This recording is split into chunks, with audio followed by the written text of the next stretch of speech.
Hi friends, welcome to కొత్తగా చందమామ కథలు. ఈరోజు మనం స్వేచ్ఛ కోసం అనే కథ చెప్పుకుందాం.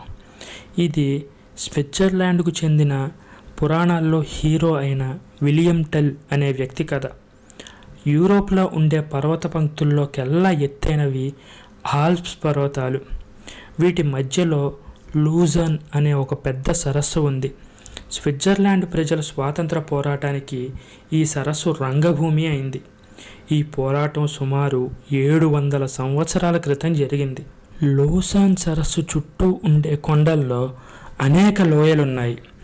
ఈ లోయల్లో నివసించే ప్రజలు ధైర్యవంతులు, స్వేచ్ఛాప్రియులు. ఆసియా దేశానికి చెందిన రాజులు వారిని తమ ఆధీనంలో ఉంచుకొని తాము వినియోగించిన గవర్నర్ల ద్వారా పరిపాలన సాగిస్తూ ఉండేవారు. వీరి నిరంకుశ పాలనకు వ్యతిరేకంగా చాలా పోరాటాలు జరిగాయి. చివరికి ప్రజలు విజయం సాధించి ఒక స్వతంత్ర సమాఖ్య ఏర్పాటు చేశారు. అదే స్విట్జర్లాండ్ దేశం. లూజాన్ చుట్టూ ఉండే లోయల్లోని గ్రామాలు జిల్లాలుగా విభజించబడి ఉండేవి. వాటిలో ఊరి అనేది ఒకటి. ఈ జిల్లాకు చెందిన ఒక గ్రామంలో విలియం టెల్ అనే ఒక వేటగాడు ఉండేవాడు. అతను షామాయ్ అనే కొండ జింకలను వేటాడేవాడు. ఈ జింకల చర్మం అతి మెత్తగా ఉంటుంది, విలువైనది. అతని గురి అమోఘమైనది. షామాయ్ జింకలను వేటాడడం అంత తేలిక పని కాదు. అతను లాఘవంగా ఒక బండరాయి మీద నుంచి ఇంకో బండరాయి మీదకు దూకుతూ జింకలను తరిమి ఒక్క బాణంతో జింకను పడగొట్టేవాడు. అతనుండే లోయలో అతనికి సరివచ్చే విలుకాడే లేడు. అతను ఒకరి జోలికి సొంటికి పోయే మనిషి కాదు. ఉదయం పూట షామాయి జింకలను వేటాడి వాటి తోళ్లను లూసాన్ నగరంలో అమ్మి ఆ వచ్చిన డబ్బుతో తన కుటుంబాన్ని పోషించుకుంటూ నిరాడంబరంగా జీవించేవాడు. ఒక శీతాకాలపు ఉదయం విలియం టెల్ వేటకు బయలుదేరి సాయంకాలానికల్లా ఒక జింకను కొట్టి భుజాన వేసుకొని తర్వాత ఒక అడవి బాతును కొట్టి రొండిన కట్టుకొని ఇంటిదారి పట్టి సరస్సు వద్దకు చేరుకున్నాడు. సరిగ్గా అదే సమయానికి పెద్ద తుఫాను వచ్చే లక్షణాలు కనబడ్డాయి. బ్రహ్మాండమైన గాలి వీచి సరస్సులో తాటి ప్రమాణాన అలలను లేపుతున్నది. ఆకాశాన కారు మేఘాలు కమ్ముకుంటున్నాయి. విలియం టెల్ సరస్సు వద్దకు వచ్చేసరికి అక్కడున్న బోటు వద్దకు మరొక మనిషి వచ్చి తనను ఎలాగైనా సరస్సు దాటించమని, ఎంత డబ్బైనా ఇస్తానని బోటు మనిషిని వేడుకుంటున్నాడు. ఆ అలలు చూడు, తుఫాను వస్తుంది, బోటు నడవదు, తుఫాను తగ్గిందాకా ఆగు అన్నాడు బోటు మనిషి. గవర్నర్ భటులు తరుముకు వస్తున్నారు. నేను దొరికానంటే ప్రాణాలతో వదలరు. దయచేసి నా ప్రాణం కాపాడు అంటున్నాడు ఆ మనిషి. బోటు మనిషి చచ్చినా ఒప్పుకునేట్టు కనిపించలేదు. ఇదంతా చూసిన విలియం టెల్ బోటులోకి దూకుతూ ఆ మనిషితో, రా, నేను నిన్ను దాటిస్తాను అన్నాడు. రెండో మనిషి బోటులోకి ఎక్కాక విలియం టెల్ బలంగా తెడ్డు వేస్తూ బోటుకు ఆ భయంకరమైన అలల మధ్యకు తీసుకువెళ్ళాడు. బోటు సముద్రం పైన బెండులాగా ఆడిపోతున్నప్పటికీ విలియం టెల్ చాకచక్యంతో దాన్ని నడపసాగాడు. బోటు 30 బారలు వెళ్ళిందో లేదో గవర్నర్ భటులు సముద్ర తీరాన్ని చేరుకున్నారు. కానీ ఇప్పుడు వారు చేసేది ఏమీ లేదు. వాళ్ళు నిన్నెందుకు వేటాడుతున్నారు, ఏం జరుగుతుంది అని విలియం టెల్ తను కాపాడిన మనిషిని అడిగాడు. నేను స్వతంత్రుణ్ణని గవర్నర్కు నా మీద గుర్రు. పైగా ఆ దుర్మార్గుడు నా భార్య పైన కన్నేశాడు. నేను అడవిలో కట్టెలు కొట్టుకుంటూ ఉండగా గవర్నర్ మా ఇంటికి వచ్చి నా భార్యను అనరాని మాటలని స్నానానికి నీళ్లు కాచమన్నాడట. అది నన్ను వెతుక్కుంటూ వచ్చి నాతో జరిగిన సంగతి చెప్పింది. నాకు కోపంలో ఒళ్ళు తెలియలేదు. ఆ గొడ్డలితోనే ఇంటికి పోయి వాడి తలని 2గా చీల్చాను అన్నాడు ఆ మనిషి. విలియం టెల్ ఏమీ అనకుండా మరింత బలంగా తెడ్డు వేయసాగాడు. అతని జిల్లాల్లో కూడా స్వతంత్రులైన రాజులున్నారు. కానీ వారికి తమ చక్రవర్తిపై అభిమానం లేకపోలేదు. కానీ వారికి గవర్నర్గా ఉంటున్న గెస్లర్ అనేవాడు వారి స్వాతంత్రాన్ని నిర్మూలించడానికి సర్వ విధాలుగా ప్రయత్నిస్తున్నాడు. విలియం టెల్ బోటును షుయిబ్ జిల్లాలోని బ్రునెన్ గ్రామానికి చేర్చి తాను కాపాడిన మనిషిని ఆ జిల్లాలోని స్వతంత్ర పౌరనాయకుడి ఇంట ఉంచి తన ఇంటిదారి పట్టాడు. గవర్నర్ గెస్లర్ అధికారోన్మాది. 3 అడుగుల మందం గల గోడలతో ఒక బ్రహ్మాండమైన కోట నిర్మించి స్వేచ్ఛాకాముకులనందరినీ అందులో బందీలుగా ఉంచాడు. ప్రజలపై నిరంకుశ అధికారం చెలాయించాలనేది అతని ఉద్దేశం. స్వతంత్రులుగా ఉన్న వారిని ఖైదు చేయడానికి గెస్లర్ రకరకాల ఆలోచనలు చేశాడు. ఒకనాడు గెస్లర్ భటులు ఆల్ట్డార్ఫ్ అనే గ్రామంలో నడివీధిన ఒక కర్రపాతి, దానిపై గవర్నర్ గారి టోపీ ఉంచారు. అది ఆకుపచ్చ టోపీ. దానిలో ఒక ఈగ ఉంది. తర్వాత వాళ్ళు తప్పట్లు మోగించి జనాన్ని పోగు చేసి వారితో, ఆడవాళ్ళు, మగవాళ్ళు అందరూ వినండి. ఇటుగా వెళ్ళే ప్రతి మనిషి ఈ టోపీ ముందు మోకరిల్లి దానికి పాదాభివందనం చేయాలి. అలా చేయని వాళ్ళు గవర్నర్ గారికి, చక్రవర్తి గారికి అపచారం చేసినట్టయి అలాంటి ద్రోహులను తీసుకుపోయి ఖైదు చేస్తాం అని ప్రకటించారు. దారిలో వెళ్ళే వారి చేత గోపీకి వందనం చేయించడానికి గాను 2 భటులు ఆయుధాలతో నిలబడ్డారు. కానీ పెద్దవాళ్ళెవ్వరూ అటుగా రాలేదు. చాటింపు విని ఉండడం చేత వారు ఆ దారి వదిలిపెట్టి చుట్టూ తిరిగి వెళ్ళసాగారు. కొంతమంది పిల్లలు పట్టుకు కర్ర చుట్టుకుని తిరుగుతూ, కేరింతలు కొడుతూ, మధ్య మధ్యలో దానికి మోకరించి టోపీకి వందనం చేస్తూ ఆడుకుంటున్నారు. గెస్లర్ జారీ చేసిన ఈ ఉత్తర్వు 3 జిల్లాల వారిని ఆగ్రహపరిచింది. ఒకనాటి రాత్రి వారు సరస్సు ఒడ్డున ఉన్న ఒక అరణ్యం మధ్య మైదానంలో సమావేశమై రహస్య సమాలోచన చేశారు. వారు చేసిన రహస్య నిర్ణయం ఏంటి అంటే, రాగల సంవత్సరాది ముందు రాత్రి అన్ని ప్రాంతాల వారు తమ తమ ప్రాంతాల్లో గల కోటలపై హఠాత్తుగా దాడి చేయడం. ఈ నిర్ణయం సమావేశంలో పాల్గొన్న వారికి తప్ప మరొకరికి పురుగుకు కూడా తెలియకూడదు. విలియం టెల్ ఈ సమావేశానికి వెళ్ళలేదు. అతనికి ఈ తిరుగుబాటు ప్రయత్నం జరుగుతున్న సంగతి కూడా ఏమీ తెలియదు.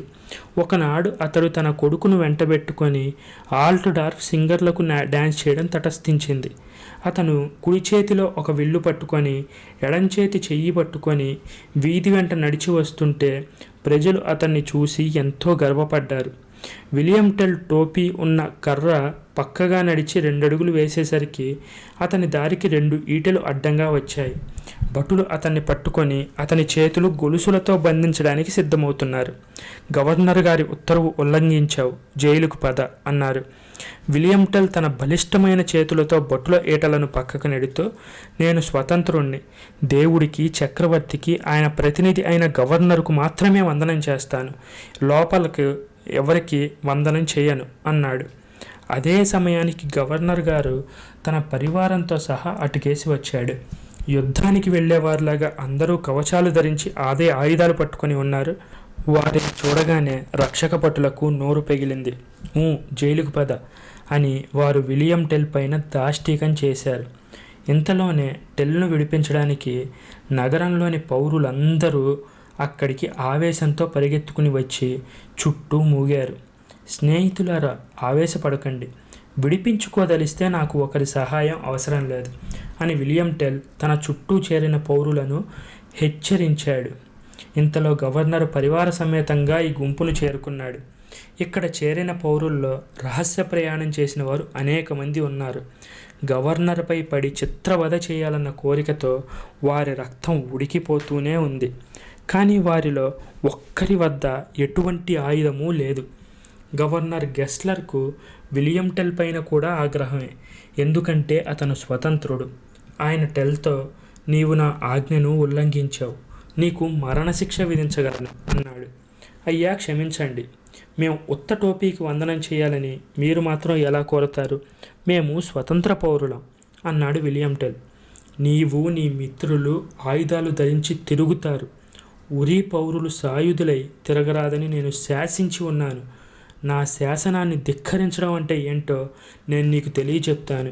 నీ బాణంతోనే నేను శిక్షిస్తాను. చూడు, వీడు నీ కొడుకే కడు అంటూ గెస్లర్ తన భటులలో ఈ కుర్రవాణ్ణి పట్టుకుపోయి దూరంగా ఆ చెట్టు కింద నిలబెట్టండి. ఈ యాపిల్ పండు వాటి నెత్తిన పెట్టండి. వాడి దగ్గర నుంచి 80 అంగల దూరం కొలవండి. ఆ దూరం నుంచి విలియం టెల్ తన బాణంతో తన కొడుకు నెత్తిన ఉన్న పండును కొడతాడు. పండును గురిగా కొట్టాడా అతన్ని వదిలేస్తాను, గురి తప్పి కొడుకుని చంపాడో ఇతన్ని కూడా చంపేస్తాను అన్నాడు. విలియం టెల్ గవర్నర్ కేసి గాబరాతో చూశాడు. అతని మీదకి ఈటెలు బారు చేసి ఉన్నాయి. అతనికి చాలా కోపం వచ్చింది. గవర్నర్ను అమాంతం గుర్రం మీద నుంచి కిందకి లాగి కింద పడేసి తాను తందాం అనుకున్నాడు. కానీ తన కొడుకు ప్రాణాలకు ముప్పు వస్తుందని జంకాడు. అతను తన పౌరుషాన్నంతా దిగమింగి గవర్నర్ ముందు మోకరించి, బాబు, తెలియని వాణ్ణి, క్షమించండి. నేను బుద్ధిపూర్వకంగా మీ ఉత్తర్వుని ఉల్లంఘించలేదు. నా దారిన నన్ను పోనివ్వండి అని ప్రాధేయపడ్డాడు. గవర్నర్ ఏ మాత్రం కనికరించలేదు. చుట్టూ ఉన్న ప్రజల ముఖాల్లో క్రోధోద్రేకం ఆయనకు కనిపించింది. అందరికీ గుండె బెదురు కలిగించడానికి అది మంచి అవకాశం. గవర్నర్ భటులు కుర్రవాణ్ణి పట్టుకొని చెట్టు వద్దకు లాక్కుపోయి నిలబెట్టారు.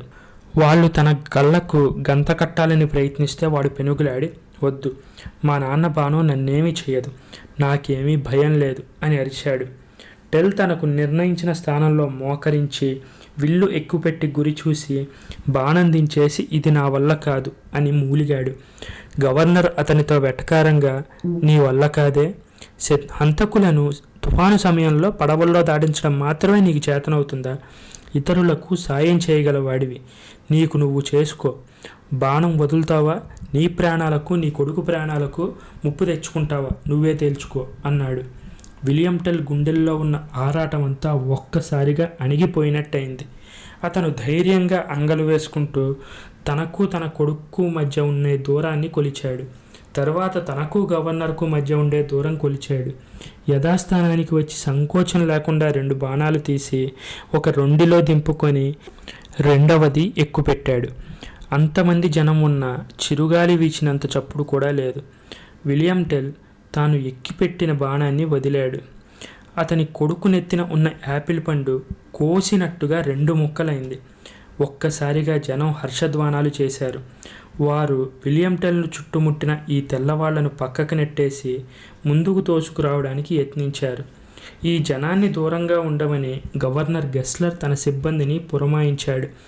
ఆయన టెడ్తో, నీ గురి నిజంగా అద్భుతం, కానీ 2 బాణాలే తీసేవెందుకు అన్నాడు. అది విలుకళ్ళ ఆచారం అని గొనికాడు. నిజమే చెప్పు, నేనెవరికీ చెప్పనులేండి, నేనేమీ చెయ్యను అన్నాడు గెస్లర్. అప్పుడు విలియం టెల్ గట్టిగా అరిచాడు, నీకు నిజం కావాలా? అయితే నేను చెప్తా, విను. ఆ 2వ బాణం నీకోసం తీశాను. మొదటి బాణం పండుకు తగలకుండా నా కొడుక్కి తగిలి ఉంటే మరుక్షణం 2వది నీ గుండెను దూసి ఉండేది. కనీసం 2వదైనా గురిగా తగిలి ఉండేది అన్నాడతను. దిశలు దద్దరిల్లేట్టు.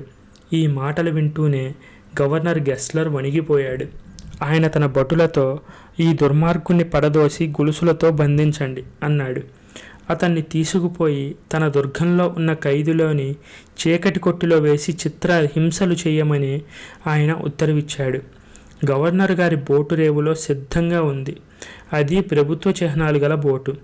దానికి తెడ్లు వేసేవారు 16 మంది విలియం టెల్ను గొలుసులతో బంధించి దోణె కడుపులో పడేశారు. గెస్లర్ ఆనందానికి మితిలేదు. తన పక్కలో బల్లెంలాంటోడు ఖైదీ అయ్యాడు. గవర్నర్ గైస్లర్ను ఎక్కించుకొని బోటుని ముందుకు కదిలించాడు. సరస్సు చుట్టూ ఉన్న కొండలు ప్రశాంతంగా ఉన్నాయి. పిల్లగాలికి సరస్సులో చిన్న చిన్న అలలు లేస్తున్నాయి. దక్షిణాన హఠాత్తుగా మబ్బులు కనిపించాయి. ఆ గాలి వెంబడి ఆకస్మిక తుఫాన్లు వస్తాయని గెస్లర్ బోటుకు తెడ్లు వేసే అస్థికులకు తెలియదు. తుఫాన్ రానే వచ్చింది.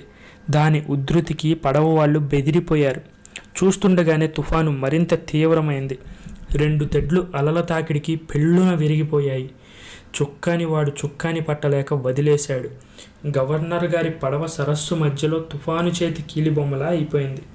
గవర్నర్ గెస్లర్ తన ప్రాణాలపై ఆశ వదులుకున్నాడు. తుఫాను విసురుకు పడవ వెళ్ళి ఏ కొండను తాకినా తాకవచ్చు. చుక్కాని తిప్పేవాడు గవర్నర్ వద్దకు వెళ్ళి, మహాప్రభు, మనం ప్రాణాలతో బయటపడాలంటే ఆ విలియం టెల్ సంఖ్యలు విప్పి చుక్కాని దగ్గర కూర్చోమని చెప్పండి. ఆ పని వాడి వల్ల తప్ప ఇంకెవ్వరి వల్ల కాదు అన్నాడు. చేసేది లేక గవర్నర్ తల ఊపాడు. విలియం టెల్ను విడిపించి చుక్కాని దగ్గర కూర్చోబెట్టారు. మీ సత్తువ కొద్దీ తెట్లు వేయండి, మిగతాది నేను చూసుకుంటాను అన్నాడు విలియం టెల్. తెడ్లు వేసేవారికి కొంచెం గుండె ధైర్యం వచ్చింది. చుక్కాని బెల్ చేతికి రాగానే నవలకు మళ్ళీ నడక అంటూ వస్తున్నాడు. అతను 1000 కళ్ళతో చుట్టూ చూస్తున్నాడు. చుక్కాని టేల్ దగ్గరికి రాగానే పడవకు మళ్ళీ నడక అంటూ ఏర్పడింది. ఈ సరస్సు తీరాన ఒకచోట 10 అడుగుల నిడివిగల రాతి పలక నీటిలోకి చొచ్చుకొని వచ్చింది. అది నీటి మట్టానికి దిగువగా ఉండడం చేత వారికి కనిపించలేదు. విలియం టెల్ గవర్నర్ బోటును దానికేసి నడిపాడు. తన విల్లు బాణాలు పట్టుకుని ఉన్న భటుడు తనకు సమీపంలోనే ఉండడం కూడా విలియం టెల్ గమనించాడు. గవర్నర్ పడవ యొక్క ముందు భాగం పెద్ద వేగంతో రాతిని ఢీకొంది. మరుక్షణం అది గుండ్రంగా తిరిగి చుక్కాని ఒడ్డుకేసి వచ్చింది. ఆ క్షణంలో విలియం టెల్ భటుడిపై లంఘించి తన విల్లు బాణాలు తీసేసుకొని నీటి మట్టానికి దిగువగా ఉన్న రాతిపైకి దూకేశాడు. గెస్లర్ లేచి నిలబడపోయి అలల తాకిడికి పడవ ఒరగ్గానే కింద పడ్డాడు. ఆయన అంగరక్షకులు ఈట తీసి విరిచేలోపుగా విలియం టెల్ ఒడ్డున ఉన్న పొదల చాటున మాయమైపోయాడు. చుక్కాని పట్టే మనిషి లేనందున పడవ అలలతో పాటు నీటి మీద ఆడసాగింది. ఇలా తప్పించుకుపోయిన విలియం టెల్ ఇంటికి పోలేదు. అతను కొండదారుల వెంట బ్రూనెస్కు వెళ్ళి అక్కడ భోజనం చేశాడు. అయితే అక్కడికి గవర్నర్ వార్త కూడా తెలిసింది. గవర్నర్ గారి బోటు సరస్సులో మునగలేదు. గవర్నర్ గారు క్షేమంగా బ్రూనెస్ చేరాడు. ఆయన అక్కడి నుంచి తన కోటకు వెళ్తాడు. విలియం టెల్ ఆ రాత్రంతా కొండల మీదుగా అరణ్యాల మీదుగా నడిచి తెల్లవారేసరికి గవర్నర్ గారి కోటకు వెళ్లే మార్గం చేరుకున్నాడు. ఆయన కోటకు అది తప్ప వేరే మార్గం లేదు. ఆ మార్గం ఒకటి సన్నటి లోతైన కనుమ గుండా పోతుంది. దానికి అటు ఇటు దట్టమైన పొదలున్నాయి. విలియం టెల్ ఆ పొదల్లో దాక్కొని గవర్నర్ రాక్ కోసం ఎదురు చూడసాగాడు. చాలా గంటలు గడిచాక గవర్నర్ పరివారం అటుగా వచ్చింది. విలియం టెల్ తన దగ్గర మిగిలి ఉన్న బాణాల్లో ఒకటి ఎక్కుపెట్టి గురి చూసి విడిచాడు. అది నేరుగా గెస్లర్ గుండెలో గుచ్చుకుంది. గవర్నరు తన గుర్రం పైనుంచి చచ్చి పడిపోయాడు. కానీ చచ్చే ముందు ఆయన తనను కొట్టిన వాణ్ణి కళ్ళారా చూసి మరీ పోయాడు. గవర్నర్ భటులు విలియం టెల్ కోసం వేటాడారు. ఒక పెద్ద కొండరాయి కింద దాక్కొని విలియం టెల్ వారి నుంచి తప్పించుకున్నాడు. తర్వాత అతను ఇల్లు చేరుకున్నాడు. గవర్నర్ మరణించిన వార్త అప్పటికే ఉరీ జిల్లాకు చేరింది.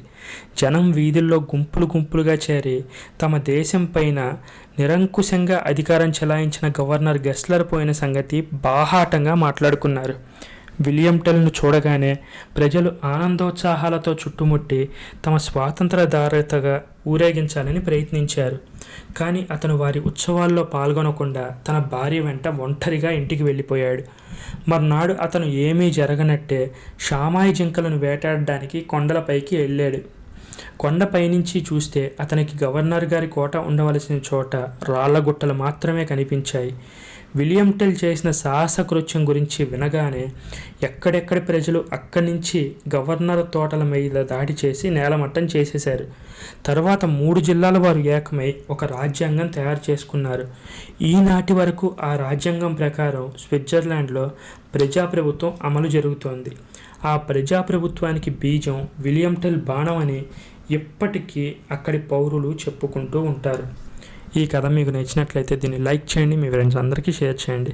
అలాగే మన ఛానల్ని సబ్స్క్రైబ్ చేసుకోవడం మాత్రం అస్సలు మర్చిపోకండి. Thank you friends.